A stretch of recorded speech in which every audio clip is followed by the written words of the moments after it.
What's going on, everyone? My name is Adam and welcome back to my YouTube channel.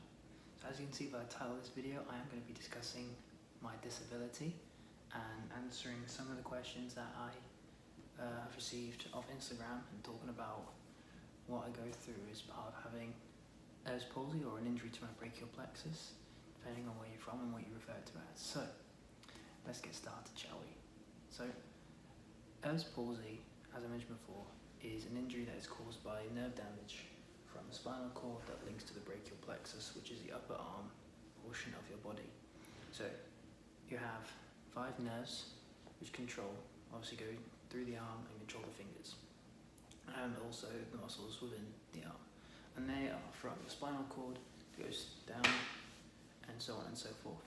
So the most common cause of Erbs Palsy, those who don't know, is medical sort of malpractice from a doctor, and that's no different from me. So for those who don't know, when I was being born, I got stuck, and instead of the doctor performing, I don't know, like a C-section or whatever, the doctor, from what I've been told, pulled from the head, neck and shoulder area. This is what I've been told growing up, and doing that, he essentially pulled 4 out of the 5 nerves from my spinal cord and completely avulsed them. And if you don't know what that means, it means damage beyond repair. Because sometimes if the damage is sort of minor, the nerves can reconnect and repair themselves naturally. So 4 out of the 5 nerves are damaged, which means I have what they call a grade 5 Erbs Palsy, which means I have literally no finger function. I've got flexion but no extension. I've got function in my triceps and my deltoids. That's about it in terms of muscle. I apologize if I check my phone or if I look at the screen rather than the camera. I'm filming this on my phone. Let's get back on topic. So, if you look at some people with Erbs Palsy, I know a lot of my friends off my Instagram have seen them. Their Erbs Palsy is a little less severe, which means their hands sort of look a little bit more normal compared to their non-affected side, and they have more function. For me, being grade 5, which means 4 out of the 5 nerves of damage, means my development of my arm was almost slowed down to the max almost. So if you look at my 2 arms now, you can clearly see a difference in both size and movement available to me. So let's get back. So I was born with Erbs Palsy, which, it's one of those things where it's a little bit tricky at the time to almost diagnose, essentially, because obviously when I was growing up, both my arms were the same size, and the only thing you could probably tell was, from what I've seen in pictures and family videos, is my right wrist was always permanently like this, and it was like that if I didn't wear my splint up until the age of 18.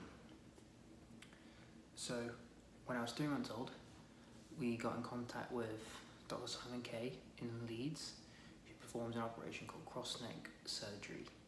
And at the time I was the youngest to have this surgery because I was only 12 weeks old. I don't know if that's still the case, but if it is, that's pretty cool. So cross-neck surgery involved taking the ulnar nerve out of my left arm, feeding it around the back of my neck and into this arm, which is why if you've either met me or if you've seen some photos, you can see I've got, I don't know if you can see, I've got a scar there, and this scar here goes all the way down up until here. I've got 2 here and 1 more here.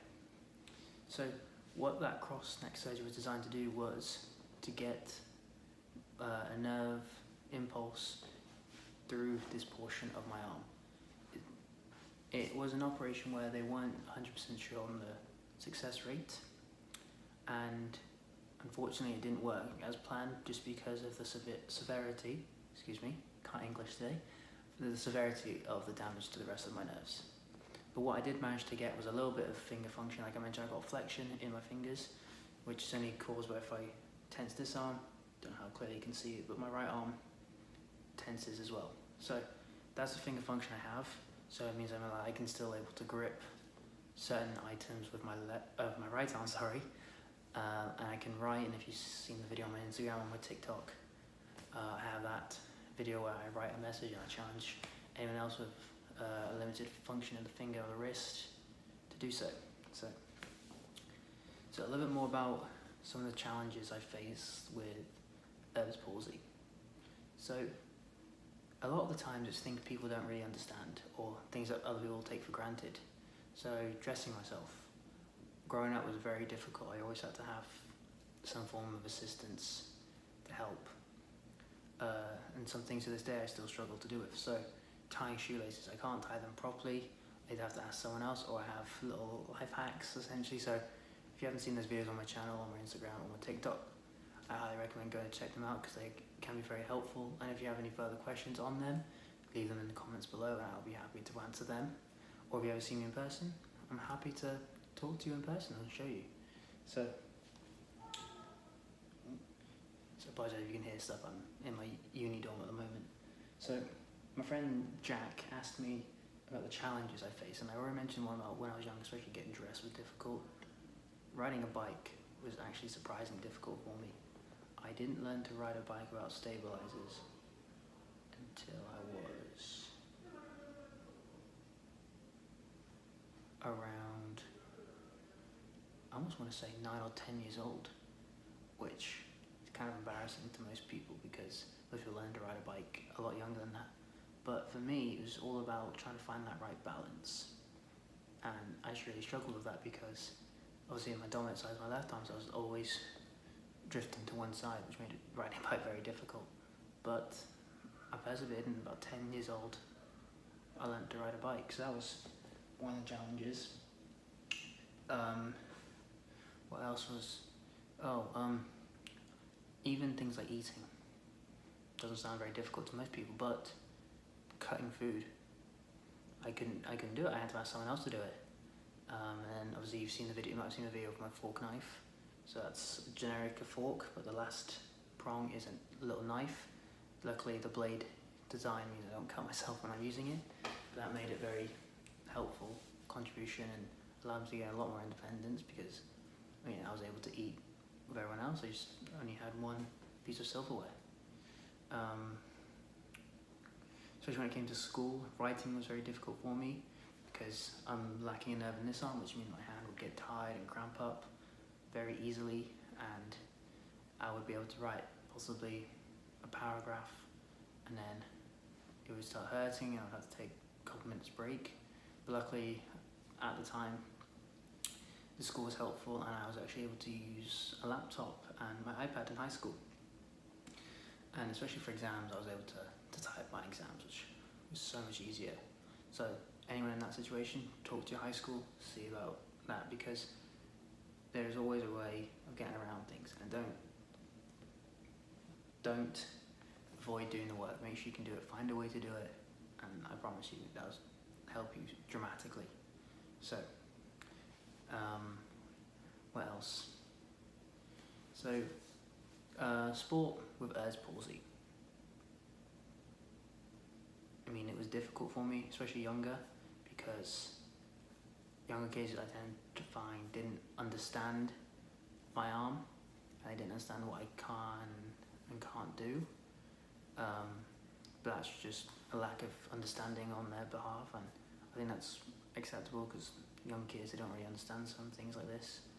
But as I got older and people got stronger and I only got stronger on one side, it was a little bit tricky. I was playing football, and I mentioned this in my Sport and Career Part 1 video. People just didn't understand and they would get frustrated with me, and I quit football for a while, and then I got involved in disability, but that's all explained on that video, so go check that out as well. University was surprisingly a lot easier than high school. I spoke to disability services at my uni, and I got involved with someone who found ways of helping me, so I was able to record all my lectures. I was able to get notes pre-class, which has really helped me out a lot. And even since coming over to America, I found the same. So I've been able to record lectures, and it helped me out with notes a lot. And yeah, so that's sort of the academic side of things. But what I really want to talk about is psychologically what it's like growing up with a disability, and giving a little bit of background of some of the trials and tribulations that I've gone through psychologically because of my disability. So, when I was younger, it didn't really bother me at all. I was hanging out with my friends, I was just adding to them. No one really questioned my arm. Yes, people stare at me, and that was a little bit tricky growing up because I never really understood why. I just thought I was part of the friendship group, and it wasn't until I got older when people were like, you can't do this, you can't do that, you need 2 arms to do this, and that really hurt me inside actually, because I always wanted to be part of the group, and I always struggled to feel accepted.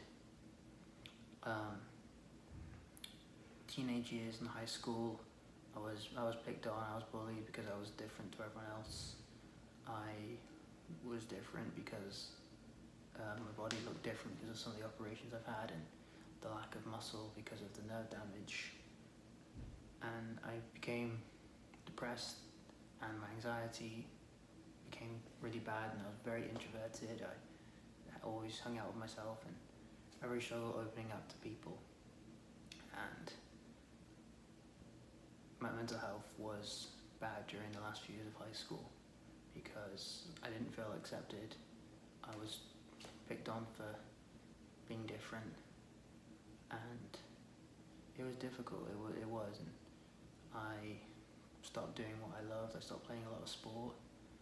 I shut off a lot to people who previously were my friends, and even to my family I became quite distant from them, and I was irritable, and I didn't respond very well to certain things because I just was sick of people, and I was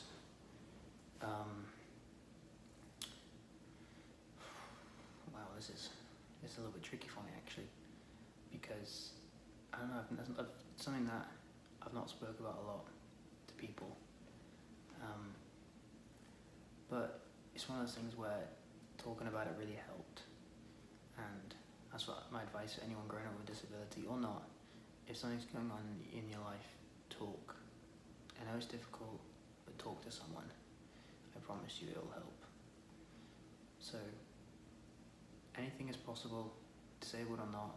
Put your mind to something and you're going to accomplish anything.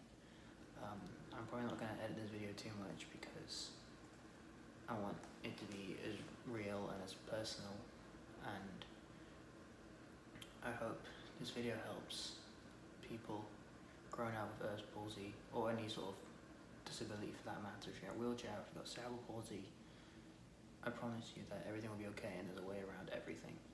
I don't know if you would have seen some of my videos, but fitness wise I've developed a lot, and I found a gentleman who created a deadlift harness for people with one hand.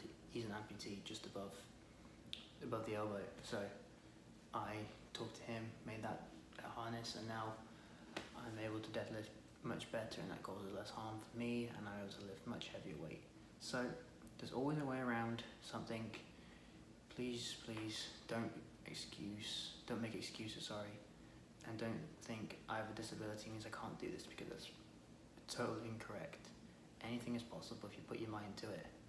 I've actually got an opportunity next week to talk to a kinesiology class about fitness for people with disabilities and developing a program and all those sort of things. So that's going to be a great opportunity. I will be filming that little talk I have with them, and I will be uploading it to this channel.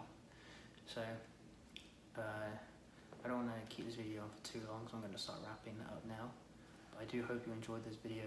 If you have any further questions about my life and my disability, or you want more questions asked about growing up with disability, if you know someone and you want to help them but you don't know how, make sure you comment that down below, and I'll leave all my social medias down below as well, so you can go check them out and ask those questions there if you don't feel comfortable leaving it in the comment section. So I hope you enjoyed this video, guys, and I'll see you, and I will see you next time.